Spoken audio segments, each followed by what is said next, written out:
안녕하세요. 선한투자연구소의 뉴망입니다. 2020년 11월 25일 수요일 선투연 뉴스 브리핑 시작하겠습니다. 첫 번째 한국경제신문입니다.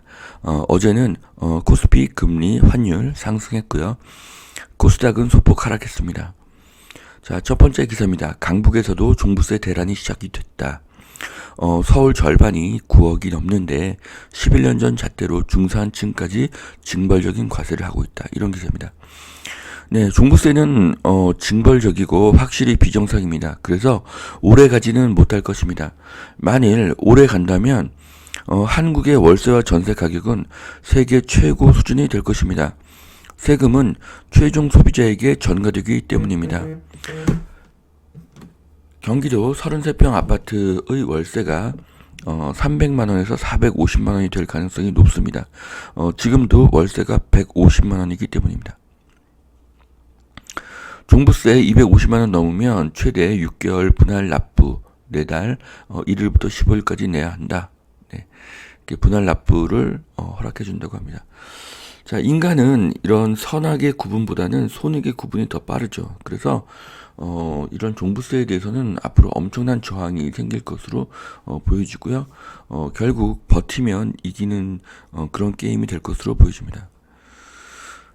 고령자 2주택자 분노, 우리는 죄인이 아니다. 내년에는 최고 세율 6%까지 부과를 한다고 하는데요. 한국에서는 다주택자는 죄인입니다. 전 세계적으로는 이례가 없는 일이죠. 네. 자, 집값 더 오른다. 심리지수 사상 최고. 네. 집값이 오른다고 생각하시는 분들이 더 많다는 뜻인데요. 심리지수도 있지만 집값은 수급이 가장 중요하죠. 공급이 없기 때문에 가격 하락 요인이 앞으로 없습니다. 아파트라는 것은 순식간에 만들어지는 것이 아니라 준비 기간과 또 공사 기간이 있기 때문에 최소 4년간은 지금 대규모 공급이 일어나기가 어렵습니다.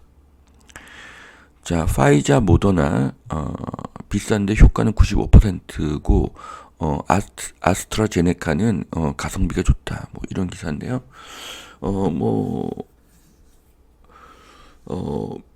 미국, 영국, 뭐 독일 이런 나라에서 백신이 개발이 됐고요. 러시아하고 중국도 개발을 했네요. 앞으로도 더 백신과 치료제 개발 국가가 더 늘어날 것입니다. 하지만 러시아와 중국 제품은 신뢰도가 떨어지고요. 우리나라는 백신 수입에 총력을 다해야 됩니다. 한국은 세계 10대 경제 대국이기 때문에 맘만 먹으면 얼마든지 조기 수입을 할 수가 있습니다. 국민의 경제와 국민의 건강을 위해서 빨리 수입해 주시기를 바라겠습니다. 현대 로템에서 국내 다목적 무인 차량 공급을 했다고 하는데요. 네, 이런 식으로 이 차량에 기관총이 달려서 이것으로 무장이 된 이런 무인 차량을 이제 현대 로템이 보급을 했는데요. 이런 무인 차량이 앞으로는 이제 4발 로봇이 될 것이고요. 또 4발 로봇이 또 2발 로봇으로 점점 더 작게 진화할 것으로 보여집니다. 전쟁도 로봇이 인간을 대체하는 시대가 곧 올 것입니다. 집콕에 더 잘 나간 삼성 TV 세계 점유율 역대 최고라고 합니다. 네, TV 시장에서 세계 시장 점유율 1위 너무 자랑스럽고요. 이건희 회장께서는 점유율이나 판매량에는 조금도 신경 쓰지를 말고 품질을 1등으로 만들라는 말씀을 하셨죠. 그 말씀이 지금 증명이 된 것입니다. 품질이 1등이 되면 점유율은 저절로 따라오게 됩니다. 테슬라 목표가 1000불, LG화학과 삼성 SDI도 신고가를 갱신했다고 합니다. 앞으로 뭐 친환경이라든지 이렇게 자연 친화적인 것들이 세계적인 트렌드가 되기 때문에 전기차 관련주가 꾸준하게 상승을 하고 있고요. 전기차의 핵심은 이제 배터리가 될 것입니다. 자, 지붕 뚫은 코스피 내년 상반기 고점 수년간 강세장이 될 것이다. 내년 상반기에 고점에 머무르고 다시 하락할 것이라는 의견과 수년간 강세장이 될 것이라는 의견, 이것이 어제 또 코스피가 사상 최고를 돌파했기 때문에 이 전망이 엇갈렸다. 뭐 이런 기사인데요. 저는 사상 최고의 대상승기로 보고요. 앞으로 수년간 강세장이 지속될 것으로 보여집니다. 그리고 내년에 3,500 돌파 기대하고요. 연내에도 지금 3,000 돌파가 가시권으로 들어왔다고 보여집니다. 강남 전세가 브레이크가 없다. 레미안 대치팰리스 20억 원의 전세 거래가 됐다. 석 달 새 3억 원이 올랐다. 뭐 이런 기사입니다. 예, 1119 대책으로 전세 공급이 불가능하다는 것이 알려지면서 기존의 전세가가 끝을 모르고 상승하고 있습니다. 자, 막차 증여 끝났나 서울 아파트 10월에 증여가 많이 감소를 했다고 합니다. 증여가 줄고 있다고 하지만 사실 증여하실 분들은 작년과 올해 초에 이미 증여를 끝냈습니다. 네, 지금은 세금도 조금 오른 상태고요. 네. 자, 한남 5구역 고급화로 승부, 중대형 한강 조망 가구를 늘린다. 네, 정말 이 한강과 강남, 네, 여의도를 이렇게 바라보는 가장 엄청나게 멋진 뷰가 보일 것으로 보여집니다. 네, 그래서 한남 5구역 정말 멋지고 서울의 최고의 그런 부촌이 되지 않을까, 네, 그런 생각이 듭니다. 자, 기업만 1만 곳이 둥지를 튼 경기 화성 지자체 경쟁력이 1위다. 네, 그래서 화성의 핵심은 동탄이죠. 그리고 동탄에는 삼성전자가 있습니다. 삼성전자의 핵심은 영통과 기흥과 동탄에 있죠. 그래서 동탄하고 영통, 기흥은 굉장히 거리가 가깝습니다. 자, 재정 자립도 순위는 화성, 용인, 청주, 평택, 천안 순서입니다.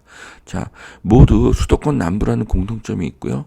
신수도권이라는 공통점이 있습니다. 또한 앞으로 일자리는 많이 늘면서 공급은 없다는 그런 공통점도 가지고 있습니다. 세금이 아닌 벌금이 돼가는 보유세, 강탈과 다를 게 없다. 네. 자, 보유세를 수정하지 않으면 엄청난 국민적 저항에 부딪힐 것으로 보여집니다. 자, 두 번째 매일경제신문 보시겠습니다. LG화학, 삼성 SDI, 한국 주식 랠리를 이끌었다. 네. 지금 삼성전자, 삼성 SDI, LG화학, S-오일, GS 이런 주식들이 강세라고 합니다. 삼성전자는 67,700원 돌파했습니다. 자, 이달 7조 순매수 외국인 25조 더 살 여력이 있다. 코스피 외국인 지분율이 36%인데 과거보다 1.4%가 낮다라고 하는데요. 외국인 지분율은 뭐 40%까지 증가할 수가 있습니다. 그 이유는 달러의 약세는 지속될 것이고요. 한국 주식으로 전 세계의 돈이 몰리면서 큰 상승을 만들어낼 것이기 때문입니다. 자, 서초 이화 과천도 억대 재건축 부담금을 내야 된다. 네. 자, 아파트 당첨자는 로또를 맞고요. 원소유자는 수억 원의 부담금을 내야 됩니다. 이것은 잘못된 것이고 결국 사업성의 악화로 사업의 진행이 되지 않을 가능성이 높아집니다. 그러면 공급은 더 부족해지고 전세가는 더 상승하고 이것은 매매가의 상승으로 이어질 가능성이 높습니다. 자, 내년에도 집값 더 오른다. 한국은행 주택 전망 지수가 역대 최고치를 돌파했다고 합니다. 그 이유 중에 하나가 1119 대책이 될 수가 있죠. 네. 자, 어떤 분들은 인구가 늘지 않고 집을 계속 지어대는데 집값이 오르는 것이 이해가 되지 않는다라는 말씀을 하십니다. 그래서 원인은 투기꾼들이 집을 사서 집값이 오른다라고 말씀을 하시는데요. 그럼 주식 투자자가 주식을 계속 사면 주가가 오를까요? 시장 참여자의 수는 주식 투자가 부동산보다 훨씬 더 많죠. 만약 그렇다고 하면은 코스피는 이미 5,000포인트를 돌파해야 됩니다. 그렇지가 않죠. 자, 집값이 오르는 이유 중 하나는 아파트의 나이는 고작 30년이고 인간의 수명은 100년이라는 것입니다. 해마다 멸실주택이 계속 나오고 신혼부부라는 신규 시장 참여자는 계속 늘어납니다. 결국 해답은 새 집을 짓는 것입니다. 문제의 열쇠는 공급입니다. 신규 공급이 없으면 기존 주택의 가격은 계속 오릅니다. 이미 집값이 많이 올랐다고 착각하시는 분들이 많은데요. 아직도 한국은 전 세계적으로 보면 집값 그리고 월세값이 낮습니다. 이제는 그간 오르지 않았던 저가주택이 더 상승할 것으로 보여지고요. 놀라운 상승을 할 것입니다. 앞으로 4년 후에도 대규모 공급을 장담할 수가 없습니다. 그 이유는 토지 보상도 아직 안 되었기 때문입니다. 자, 마지막 카툰입니다. 네, 코스피 사상 최고를 돌파했고, 전 세계 외국인들이 한국 주식을 사고 있습니다. 자, 그 이유는 달러의 약세와 한국의 4차 산업 강국, 이것이 원인입니다. 자, 여기까지 2020년 11월 25일 수요일 선티현 뉴스 브리핑 마치겠습니다. 오늘도 투자에 도움이 되시길 바라고요. 오늘도 행복한 하루 되시길 바라겠습니다. 감사합니다.